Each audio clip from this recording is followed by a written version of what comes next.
गुलफाम भाई, अक्सर हम देखते हैं कि आए दिन मुल्क के किसी ना किसी कोने से आवाज़ उठती है, कोई शख्स उठता है, कोई आलिम उठता है और जी नारा लगाता है जी इस्लाम खतरे में आ गया।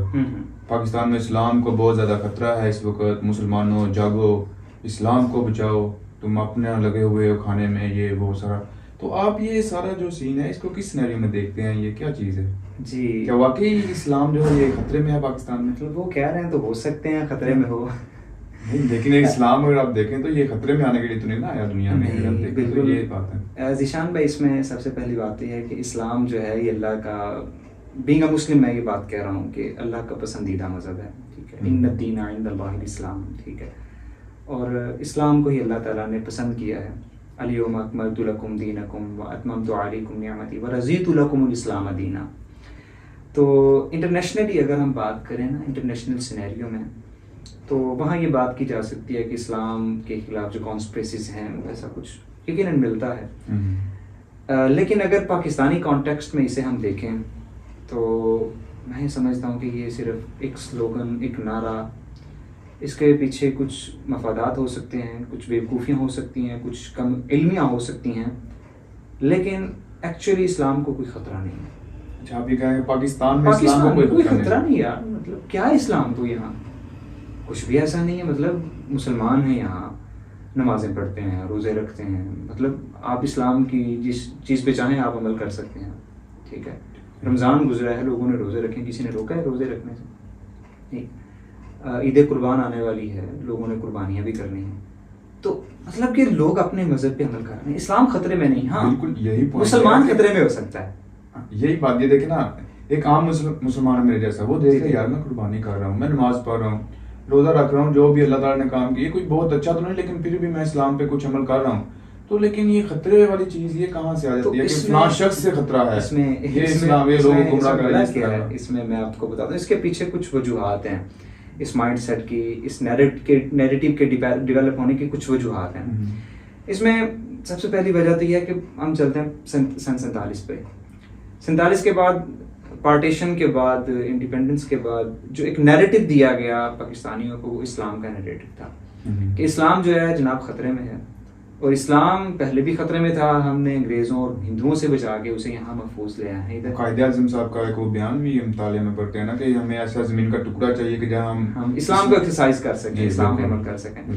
तो मतलब कि ये बयानियाँ चलें, आप, मैं पार्टीशन के बाद की बात कर रहा था, पार्टीशन से पहले चले गए, तो उस वक्त भी यही था ना कि इस्लाम यहाँ जी खतरे में है, ठीक है। तो तहरीक पाकिस्तान के दौरान ही बातें होने लगी कि यहाँ जो है ना मुसलमान महफूज है ना इस्लाम महफूज है, ठीक है। तो यहाँ से चलें, एक होमलैंड अपना एक लें, एक जगह, एक ज़मीन का टुकड़ा हासिल करें, ठीक है। और वो टुकड़ा हासिल करने के बाद इस्लाम फिर भी खतरे में रहा, इस्लाम फिर भी खतरे में है। मेरा ख्याल था कि शायद खतरा जो हिंदुओं और अंग्रेजों से था, लेकिन वो तो हम आगे अलग मुल्क में मुसलमान हुकूमत आ गई, लेकिन यहाँ भी खतरा भी। मतलब कि इस्लाम को 47 के बाद जैसे प्रेजेंट किया गया, यहाँ रिप्रेजेंट किया गया कि इस्लाम का नुमाइंदा जो था यहाँ, उसने यही कहा कि इस्लाम खतरे में है।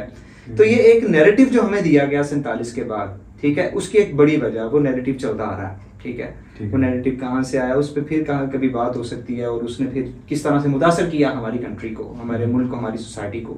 तो ये एक बड़ी वजह 47 के बाद ये जो बयानिया हमारे सामने आया, ठीक है। इसमें एक और इसकी बड़ी वजह यह है ज़ीशान भाई कि चूँकि हम मुसलमान तो हैं, लेकिन साइंस टेक्नोलॉजी में, ठीक है, अभी हमारे पाकिस्तानी मुसलमानों की कोई कंट्रीब्यूशंस नहीं है सच, ठीक है। जिस तरह से वेस्ट और यूरोप में साइंस और टेक्नोलॉजी की जो एडवांसमेंट है, पाकिस्तान में ऐसा कुछ भी नहीं है। सारी चीजें हमने उन्हीं से ली हैं, उन्हीं से ली हैं। जब हम उन्हीं से चीजें लेते हैं तो हम ये सोचते हैं कि हर चीज उन्हीं के पास है, हर चीज वही डेवलप कर रहे हैं, ठीक है। नॉलेज, साइंस, टेक्नोलॉजी, हर चीज उनके पास है। इसका मतलब ये है कि वो कुछ भी कर सकते हैं, तो इस्लाम को खतरे में डाल सकते हैं, ठीक है।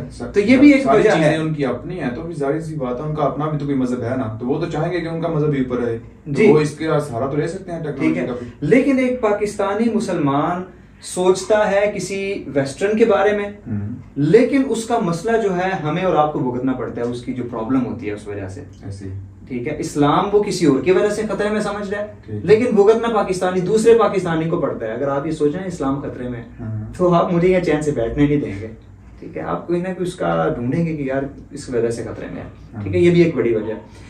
एक तीसरी बड़ी वजह है यहाँ लोगों के इस्लाम को मतलब खतरा में होने की जो समझते हैं वो, उसकी एक और बड़ी वजह है कि अपनी कम अमली जो है, खुद अमल नहीं करते, खुद काम नहीं करते, खुद अमल नहीं करते और समझते ही हैं कि जब मैं अमल नहीं कर रहा तो इसका मतलब ये है, वो समझते हैं कि मैं इस्लाम का ठेकेदार हूँ तो इस्लाम कहीं खतरे में जा रहा है जनाब, वो भी अमल नहीं कर रहा, वो भी नहीं कर रहा, वो भी नहीं कर रहा, ठीक है। तो हालांकि एक शख्स की कम अमली, वो किसी भी मजहब या मुआशरे से ताल्लुक रखने वाला, उसकी कम अमली जो है उसके लिए नुकसानदेह तो हो सकती है, लेकिन उसके मजहब के लिए नहीं, ठीक है। उसकी बदअमली मजहब को नुकसान देती है एक हद तक, वो इंडिविजुअली उसको नुकसान हो रहा है, जो भी हो रहा है, लेकिन मजहब को ऐसा उससे कोई मसला नहीं है, ठीक है।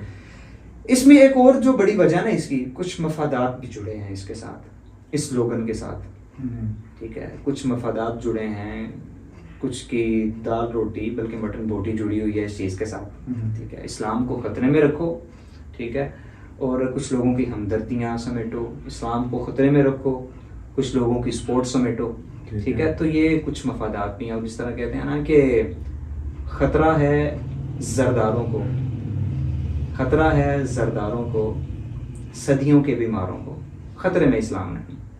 इस्लाम को मतलब यार क्या खतरा होना है यहाँ, इस्लाम मतलब कि लोग अपने अमल में, अभी आपने जिस तरह के बोला कि आपने के मफादात जुड़े हैं कुछ लोगों के इसके साथ, जी जी, लेकिन मैं देखता हूँ कि मेरे जैसा एक आम शख्स है, वो भी जज्बात में आकर इस तरह के नारे लगा रहा है, तो उसे क्या मीडिया के जरिए से फीड किया गया, फीड किया जाता है ना। जब आपने हर जुमा जाके सुनना यही है कि इस्लाम खतरे में है, तो वो जज्बातियत भरेगी ना आप में, आपको मोटिवेट इस हज पे किया जाएगा। वो मुस्लिम क्या कर रहे हो भाई, मुसलमानों, your Islam is in danger, आप सोए हुए मुसलमान ख्वाबे गफलत में पड़ा हुआ है और उसका दीन खतरे में है। तो ये जो जज्बातियत उलमा की तरफ से दी जाती है ना, ठीक है, और मजहबी लोगों की तरफ से, वो भी इस चीज़ को यहाँ एक नैरेटिव को डेवलप करती है जी इस्लाम खतरे में है। हालांकि वो कैफियत मतलब क्या है कि वो क्या था ना, एक इधर इस्लाम खतरे में, उधर हराम खतरे में, मगर मैं क्या करूं, है मेरी सुबह शाम खतरे में, ठीक है। तो एक जज्बातियत भी जो दी जाती है मिंबरों महराब से, उसका भी एक, उसकी वो भी एक बड़ी वजह है। अच्छा, एक चीज जो मैंने नोट किया कि अक्सर औकात कोई सेंसिटिव इशू कोई और चल रहा होता है मुल्क को लेकर, कुछ लोग उसको लेकर खतरे में होते हैं, ठीक है, लेकिन तभी कोई इस तरह का सीन आ जाता है इस्लाम। यार आप तो वैसे भी मीडिया के बंदे हैं, वो मैं आपके पास तो ढेरों मिसालें भी ऐसी होंगी कि एक इशू चल रहा है, उससे ध्यान हटाने के लिए एक नया इशू खड़ा कर दिया जाता है, उससे ध्यान हटकर वो इस्लाम के पीछे लोग चल जाते हैं। मतलब देखे ना, मतलब होता भला क्या यार, कोई भी बंदा वो किसी भी मजहब, मुआशरे, दीन से, मसलक से, मुल्क से ताल्लुक रखने वाला है, उसकी बुनियादी ज़रूरतें तो उधर है ना, उसको तालीम चाहिए, रोजगार चाहिए, घर चाहिए, सेहत चाहिए, रोजी रोटी चाहिए, ये चीज़ें उसका हक हैं। अब अगर वो इन चीज़ों का मुतालबा करता है तो आप कहें यार तुम्हारा इस्लाम खतरे में, तूने रोजी रोटी लेके क्या करनी है, तू पहले अपना दीन तो संभाल, अपनी आखिरत संभाल, दुनिया को बाद में देख लेना। मैं तो पहले मतलब के जो बुनियादी ज़रूरियात हैं उनसे तवज्जो हटाने के लिए एक नया इशू सामने रख दिया जाता है कि तुम यहाँ रोजी रोटी के चक्रों में पड़े हो, इस्लाम तुम्हारा खतरे में है, ठीक है। तो एक आम आदमी क्या सोचेगा कि यार इस्लाम शायद मेरी वजह से खतरे में है, छोड़ूं यार रोटी को, छोड़ूं, अगर मेरे पास जो भी है, जो भी रूखी सूखी है वो ठीक है, सेहत का जो भी मेरा है वो है ठीक है, तालीम जैसी मिल रही है ठीक है, रियासत मुझे जो भी चीज़ें दे रही है ठीक है, बस मेरा मजहब बचना चाहिए, तो फिर बुनियादी चीज़ों से उसकी तवज्जो हट जाएगी। हालांकि शायद ये कुछ लोग वैसे हैं जो उनका इससे लिंक नहीं है, लेकिन वो फिर भी इस्लाम की बातें या इस्लामी टच देंगे अपनी किसी ना किसी बात में। इस्लामी टच तो वैसे भी आप समझते हैं कि अभी माजी की बात इस्लामी टच देंगे, हालांकि बहुत लोग तो ऐसे भी, उनको हमने जज इस बेस पे नहीं करना कोई इस्लामी टच कितना दे रहा है, उसको तो हमने उसकी परफॉर्मेंस के बेस पे, परफॉर्मेंस की बेस वो क्या कर रहा है अपने जो मतलब ये ना, इसको इस्लाम को किस तरह से पॉलिटिसाइज किया गया है इस मुल्क में, इस पे भी हम किसी नशिस्त में बात करेंगे। लेकिन अभी यहाँ तक जो इस्लाम खतरे में है, ये स्लोगन है, इसने बहुत ज्यादा इफेक्ट किया है हमें। अच्छा, आपका ख्याल है कि इस नारे की वजह से हमारा जो मुल्क है इस पर मनफी असरात आए? मतलब कोई एक हो तो फिर है ना। सबसे बड़ी चीज जो है जिशान भाई इसमें, जब आप समझते हैं ना कि मुल्क खतरे में है, ठीक है, या आप फिर डेफिनेटली वो किसी न किसी वजह से खतरे में है, कोई ना कोई रिस्पॉन्सिबल तो है ना उसका। आप कहते हैं जी दीन खतरे में है, मजहब खतरे में है, इस्लाम खतरे में है, डेफिनेटली तो आप किसी ना किसी को उसका रिस्पॉन्सिबल, कोई जिम्मेदार तो ठहराएंगे ना, ठीक है। तो जब आप जिम्मेदार किसको ठहराएंगे, फिर आपको एक नया बयानिया दिया जाता है, एक नया रास्ता दिया जाता है कि ये देखें ये साइंस और टेक्नोलॉजी, ये चूँकि इस्लाम में इसकी कोई गुंजाइश नहीं है, तो साइंस और टेक्नोलॉजी की बात करने वाले इनकी वजह से इस्लाम खतरे में है। ये फिर वहाँ जो साइंस और टेक्नोलॉजी की बात करने वाले उनके लिए उनको होती हैं। फिर अगर देखें एक सोसाइटी में रहने वाला बंदा, हर किसी को एक आज़ादी इजहार का, मतलब कि अपनी राय के इजहार का हक हासिल है वो। अब कुछ लोग ऐसे हैं जो मतलब कि मजहब से बेजार हैं, ठीक है, वो शायद एक मुल्क को वैसे नुकसान ना देने वाले हों, इकोनॉमिकली या सोशली इतना वो नुकसान ना करने वाले हों, लेकिन वो सिर्फ अपनी राय का इजहार करते हों, मजहब की कुछ चीज़ों को लेके कुछ सवालात उनके हों, ठीक है। एक सच्चा मुसलमान भी अगर उसके जहन में भी कुछ सवाल आ जाता है, ठीक है, तो अगर उस सवाल का वो कहीं इजहार कर देता है तो कहा जाता है ये देखें ये बंदा जो है ये सोचता समझता है, इस वजह से इस्लाम खतरे में है, ठीक है। तो फिर इस तरह से मिलिटेंसी पाकिस्तान में वजूद में आई, और फिर जितनी भी ये जो सरगर्मियां हैं गोली बंदूक की, ठीक है, उनके पीछे एक बड़ी वजह ये थी कि इस्लाम खतरे में है। एक शख्स अपने अगर उसको लग रहा है कि उसका मजहब या इस्लाम जो खतरे में है, तो उसको लेकर अगर आप वो मिलिटेंस के साथ कैसे इसको कंपेयर कर सकते हैं? वो तो अपने इस्लाम को जो है वो बचा रहा है ना, उसके यार इस्लाम को बचा रहा है ना। अब देखें कोई भी मजहब है ना, ठीक है, वो आप उसको कैसे प्रिजर्व करेंगे? आप उस पर अमल करें खुद। हमारी अपनी कैफियत क्या है? हमारी अपनी कैफियत क्या है कि मतलब कि पाकिस्तान में कौन सी चीज़ें हमें खालस मिलती है? दूध में मिलावट हम करते हैं, खाने पीने की चीज़ों में मिलावट हम करते हैं, सेहत का निज़ाम मतलब वो एक बुनियादी सहूलतें मुयसर नहीं है, तालीम के निज़ाम को किसी भी एतबार में हम देख लें, करप्शन, रिश्वत, धोखाधड़ी, झूठ, मिलावट, ये फिरौनी, ये तकब्बुर, ये सारी चीज़ें हम में हैं, ठीक है। हम खुद पे क्यों नहीं इस चीज़ को नाफिज करते? फिर भला होता क्या है कि जब आप ये समझते हैं इस्लाम खतरे में है, तो आप समझते हैं जी मैं तो इस चीज़ से बरी जिम्मा हूँ, इस्लाम के अमल पे छोड़ो, इसका निफाज करो, ठीक है। फिर जब आप निफाज की तरफ आते हैं फिर आप डंडा इस्तेमाल करते हैं, निफाज की तरफ आप आते हैं तो फिर आप गोली बंदूक इस्तेमाल करते हैं, फिर आप सख्त बातें भी करते हैं, फिर आप फतवे भी लगाते हैं। इस्लाम मजहब दीन हमारा जो है ये करके दिखाने की चीज़ है, ठीक है, ये अमल करने की चीज़ है। इमाम जाफर सादिक के बारे में मैं पढ़ रहा था कि उनके पास उनका एक फॉलोअर आया और कहने लगा हजरत साहब मुझे कोई नसीहत करें, मैं कहीं एक जगह तबलीग करने के लिए जा रहा हूँ। उन्होंने भला क्या कहा? कहने लगे कोशिश करना कि जुबान का इस्तेमाल कम करो। मतलब करके दिखाओ यार। जब हम खुद नहीं करते, ठीक है, तो हम नाफिज करने की बात करते हैं तो डेफिनेटली उससे फिर मसाइल आते हैं। जब आप अपना करैक्टर पेश करेंगे, किरदार पेश करेंगे, तो उस वक्त ना आपको इस्लाम खतरे में नजर आएगा, ना आप उसका किसी और पे निफाज करने की बात करेंगे। अच्छा, यहाँ पे गुलफाम भी एक और सवाल मेरे जहन में आ रहा है कि क्या इस्लाम का कोई खास लिंक है पाकिस्तान के साथ? क्योंकि वर्ल्ड वाइड अगर देखा जाए तो दूसरे मालिक में इस तरह का कुछ ज्यादा सीन नहीं है, लेकिन पाकिस्तान क्या कोई खास पाकिस्तान के लिए इस्लाम लहदा से उतरा है या क्या सीन है इसका? लगता तो ऐसा ही है कि पाकिस्तान इस्लाम ये तो हटके है सारी दुनिया के मुसलमानों से, सारी दुनिया के इस्लामों से। इस्लाम का मतलब पाकिस्तान के साथ मैं समझता हूँ कि मजहब का किसी भी मुल्क के साथ ऐसा कोई मैं समझता हूँ इतना गहरा ताल्लुक नहीं होता।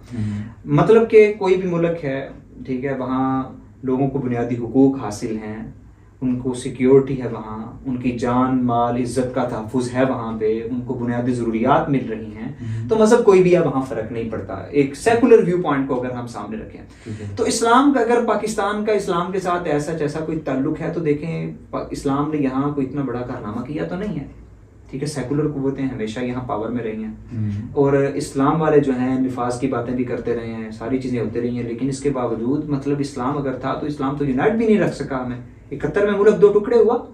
बंगाली मुसलमान थे ना, हिंदू सिख ईसाई तो नहीं थे कि जो अलहदा हो गए हमसे, मुसलमान ही थे, तो इस्लाम कुछ कर तो नहीं पाया यहाँ फिर। तो इस्लाम का ताल्लुक जो है मुल्कों या बड़े लेवल से मैं समझता हूँ कि वो एक अलग उसकी फॉर्म है, ठीक है, कि जब आप ज़ाती एतबार से इस्लाम पे अमल करते हैं तो फिर उसे इज्तिमाई सतह पे ले जाया जाता है। उसके लिए एक पूरे माशरे को डिवेलप करने की ज़रूरत होती है कि जो इस्लामिक माइंड सेट रखने वाला हो, ठीक है, ठीक हो गया। लेकिन अगर आप सिर्फ इस्लाम को खतरे में रखें और उसके निफाज की बातें करें तो आप लोगों को दीन से बदजन करेंगे। अब ठीक है, अब देखें यही वजह है कि पाकिस्तान में आए रोज़ कोई ना कोई मुसलमान या कोई ना कोई गैर मुस्लिम गुस्ताखी के इल्ज़ाम की मद में कत्ल कर दिया जाता है। ऐसे वो उसके पीछे एक बड़ा माइंडसेट ये होता है कि मेरा दीन खतरे में है और इस वजह से खतरे में है, इसको कत्ल करो यार, इसको ख़त्म करो, मेरा दीन इस शख्स की वजह से खतरे में है। तो ये मिलिटेंसी जो है, ये तशद्दुद जो है, ये इंतहा पसंदी जो है, ये इसी वजह से हमारी सोसाइटी में आ रही हैं।